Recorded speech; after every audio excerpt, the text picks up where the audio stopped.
You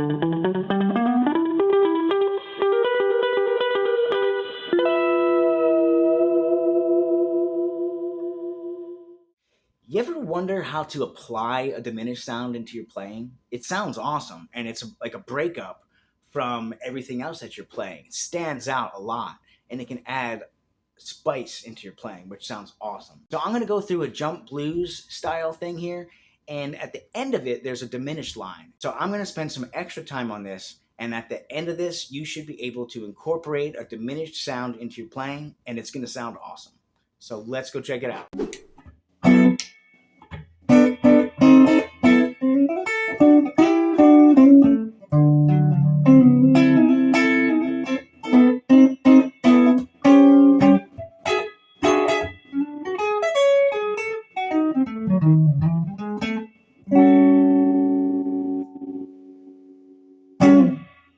Hey, guitar people, I hope everybody's having a great day. If you heard the very end of that, there was a diminished line. So we're going to go through the whole thing and spend some extra time on the diminished thing. So let's go.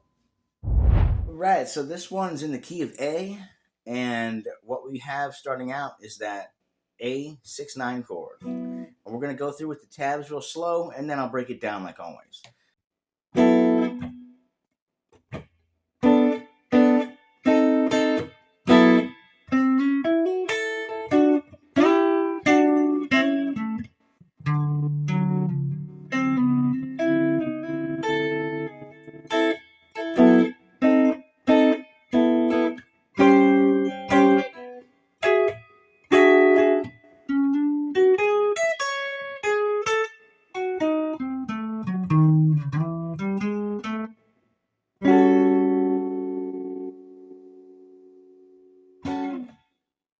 All right, so for this beginning, we just have an A6-9 chord, and then one of the classic, like kind of, and back to the A6-9. That's just something that I took from Brian Setzer. And I wasn't like trying to put together my own whole like thing for this. I was really just wanting to spend some time on the diminished thing, but since we're here, yeah, we'll just go through the whole thing. So yeah, we got that. And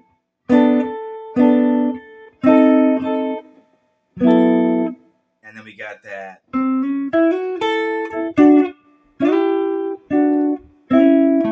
And that's just in A, like you take your minor third, slide it up to a major third. And here's your 5, 6, 1. And then we do like a double stop here. And then slide it up. And so I think of this as like the bluesy version of like the country thing that I play all the time.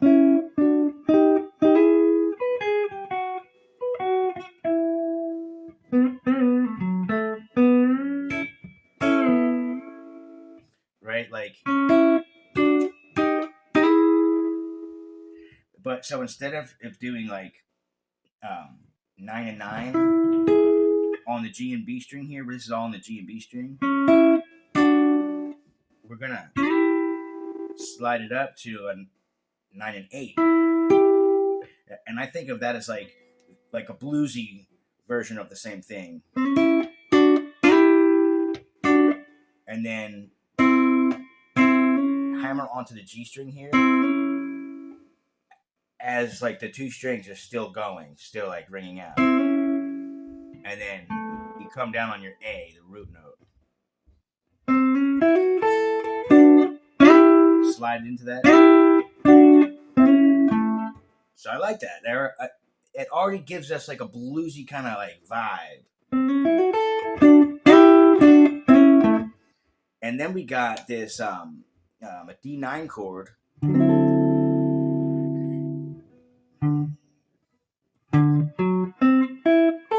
Right? And then since I don't have a tremolo arm, I'm doing this. Starting with the A string, it just gets hit one time.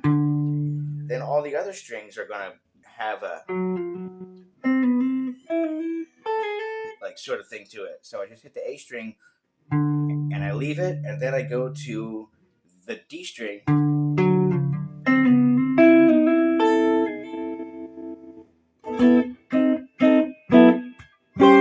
So now if I had a tremolo arm, I would just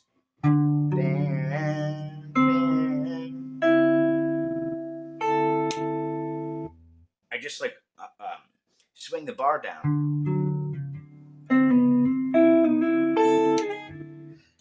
And then we're gonna go that same A6-9.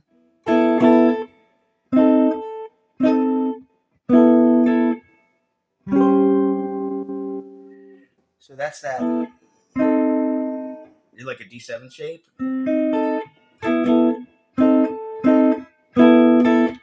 Now this is an odd sounding chord, but I'm using this as an A7. It's doing the same kind of a purpose as an A7 chord.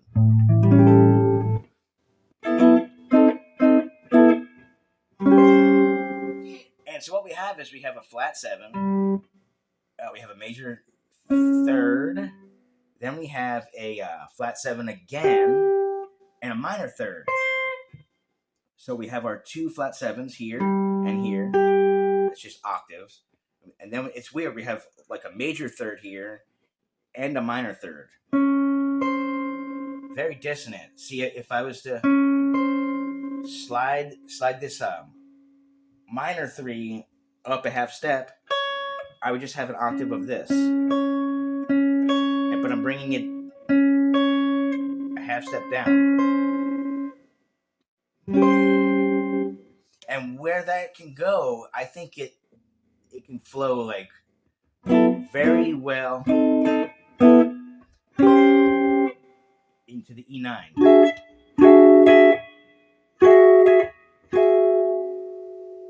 Now, like sometimes when I would play this, I like something like kind of like this. I would go.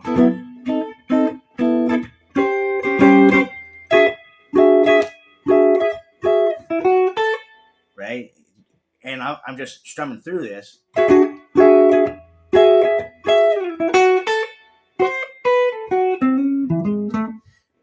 So, but for this one, we're not going to do that. We are going to and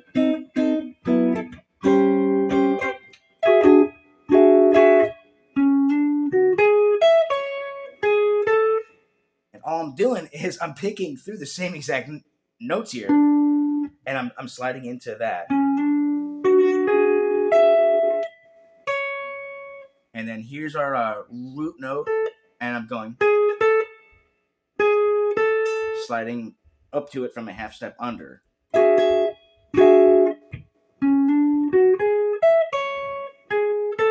On the E9 chord, I'm using that instead of like the E dominant 7. I'm just using the E9 instead, and what that is, over an E chord, it's a flat 7, a 2, or a 9. Here's a G sharp, which is your major 3rd, and then a 1, your root note. It's an E. So, and it's a cool thing, I think, to like arpeggiate like kind of a strange chord like that, and then add in some like surrounding notes, because it's just not always expected on your ear, right?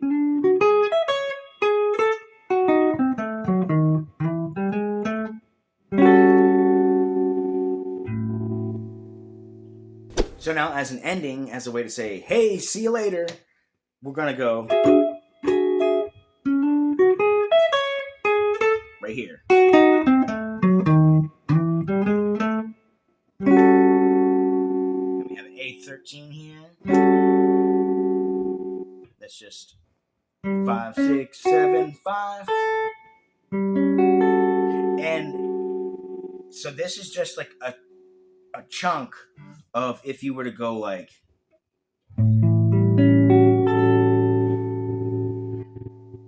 I'm just removing the 2 strings right here. I'm taking those out of the equation. And if I take that off, I'm holding down right there still, but I don't have to bar it, right? Now, instead of using my pinky for here, I'm just going to use this guy. I'm going to put it right here. So that's an A13. Since we're adding in this note here. 13, also 6, same note. And we have our flat 7. Flat 7, major third, 13, and 1. Okay, so here's the part where I'm going to explain how the diminished stuff works. So one thing I should start with is, if we go into this part, and then it has a pause, and then we go, well, even though we're ending here and there's a pause,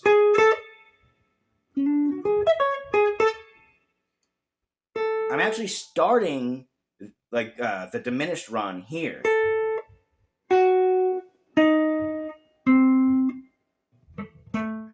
All right, so the way that you use a diminished arpeggio, and this is an arpeggio, it's not a scale. It's 3 half steps apart forever and ever and ever and ever forever. All right, so you choose a starting note.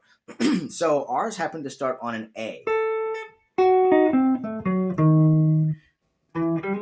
So let's start on this A right here for visualization purposes, right? So we're gonna go 3 half steps up, and I'm not gonna count the one that I'm on, right? So I'm gonna go, here's 1, 2, and here's my 3. So A, C. Now from here, I'm gonna go 3 half steps up above that. 1, 2, 3 is a D sharp. From here, I'm gonna go up 3 half steps. So 1, 2, 3. We have an F sharp. Now, if I go 3 half steps up from that, I have 1, 2, 3. I'm back to A. So how many of our notes are in this arpeggio? 4 notes. That's it. And then it starts like repeating and repeating and repeating.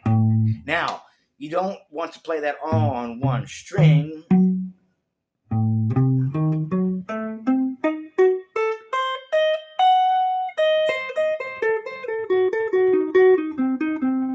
Right? So there's an easy fingering. I mean, there's quite a few fingerings that you could do, but an easy one is starting on your starting note. You go like the 1, and then you have 1 finger for each fret, so it's here, and then your pinky, right? Then you go up a set of strings onto your A string, and you go up 1 fret. Here, and your pinky.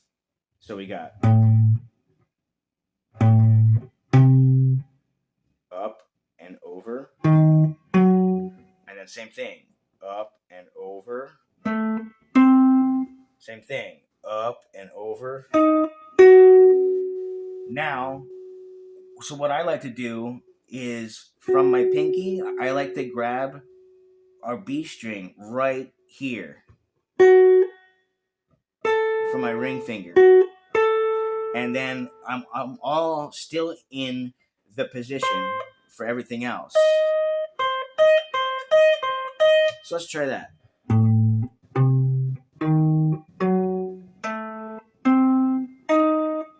Switch to the B string. It's just a 1 note for the B string, and then from here, I just kind of, I think I would usually, if I have to go all the way up, I'd make a jump from my pinky and go up to my first finger, so I can get the highest note possible here.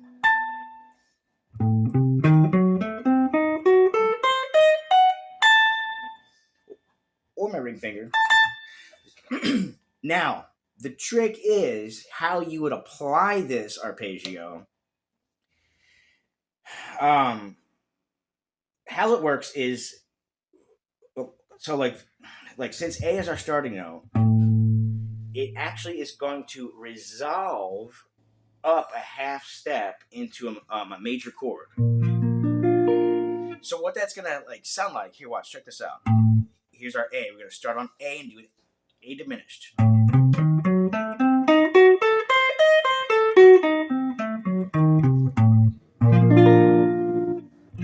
Sounds really nice.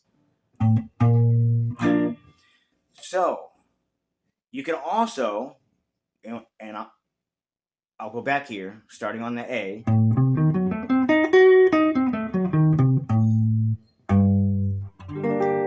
Resolve a whole step under it as a minor chord. G minor.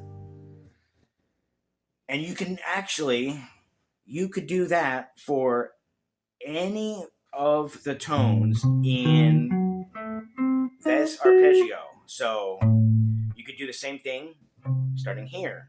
So A, C, D sharp, F sharp. Here's your C. Oh, you got a C sharp here.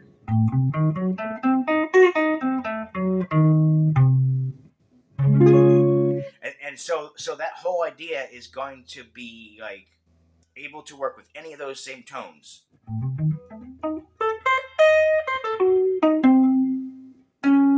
See how I slid up a half step there? As a resolve.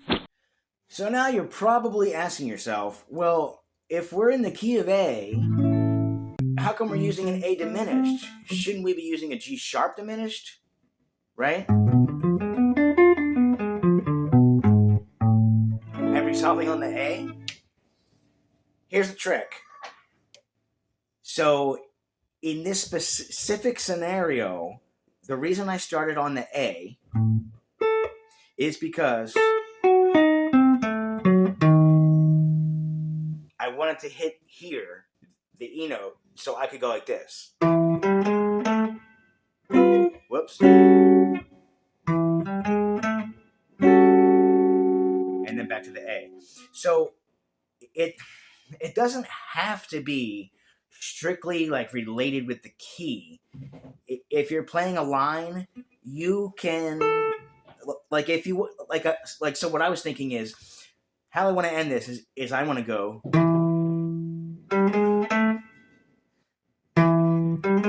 So I was thinking, okay, I need to choose a diminished arpeggio that has this note in it here.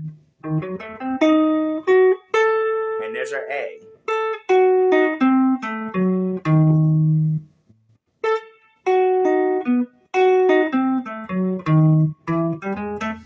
So let's get that in context like one more time.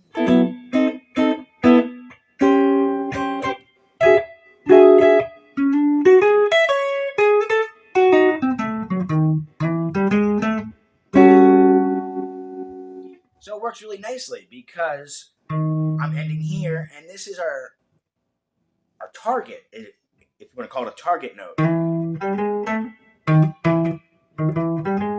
So it works perfectly. And I think a lot of times, like from like what I've noticed is in like a classical music sense, it's more so related with the key. I could be wrong on that. But that's how I apply it if I'm trying to like cheat my way through sounding like kind of classical.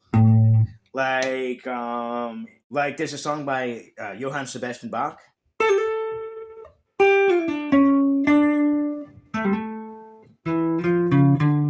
Here's your D, and then he goes.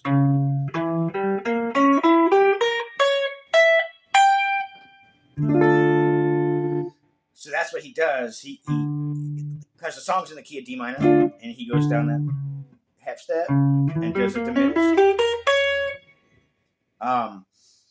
And from what I've seen in that kind of music, it happens all the time. There's other stuff that you could do, like other ideas, like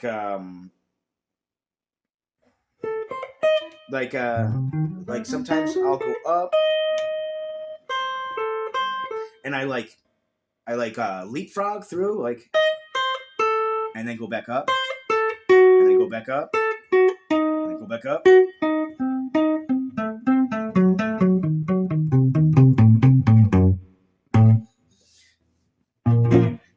Yeah. So there's like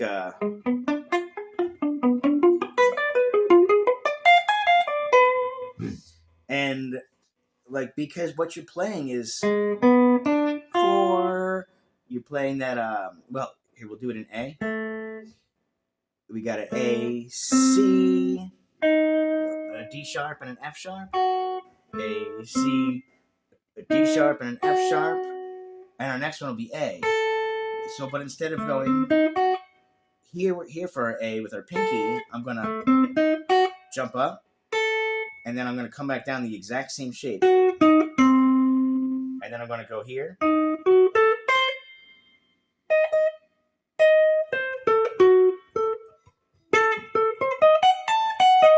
So the hand shape is exactly the same thing all the way up as long as you are jumping at 3 fret intervals. And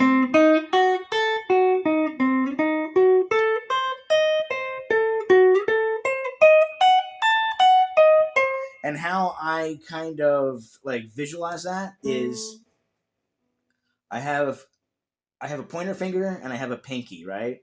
And I go. Now, so I need to make a jump from my pointer finger up to the fret that my pinky is on the high E string. And it hasn't gotten there yet. I need to go here, right? But I use my pinky here on the same fret, except on a different string. So I just like visualize that finger and that finger. And now here again. So now I need to go up here. And then here's where my pinky was, just on a different string.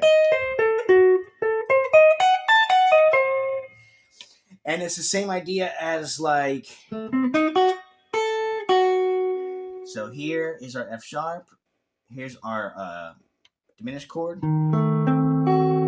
right? Because this is our highest note on there. And we're going to jump up 3 frets.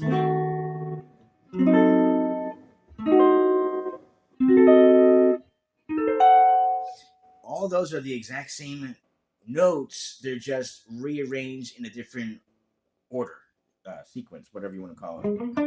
So then as a recap, how to apply the diminished arpeggio is you have to have a target note in mind. In this case, our target note was the E here. So that is going to tell me that I need to start our diminished thing a half step under it. And then how you put it together after that is up to you. But those are the tones that you're going to use.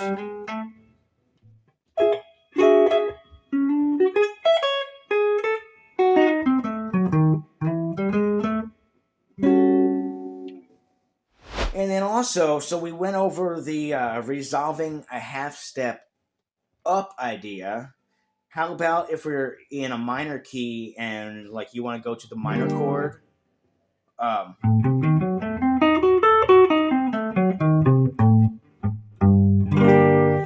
example of that is in Stray Cats, right? It's in the key of C minor. He's playing it like this. And in the guitar solo, yeah. Right, because he goes, and then he goes C minor.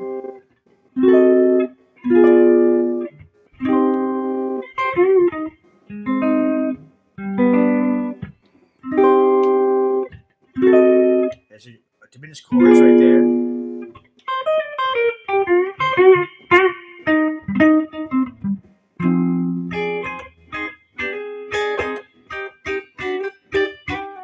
Right? So what he's doing, he's taking a diminished chord,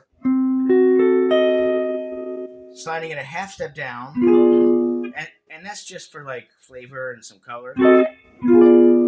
So here's where we're at.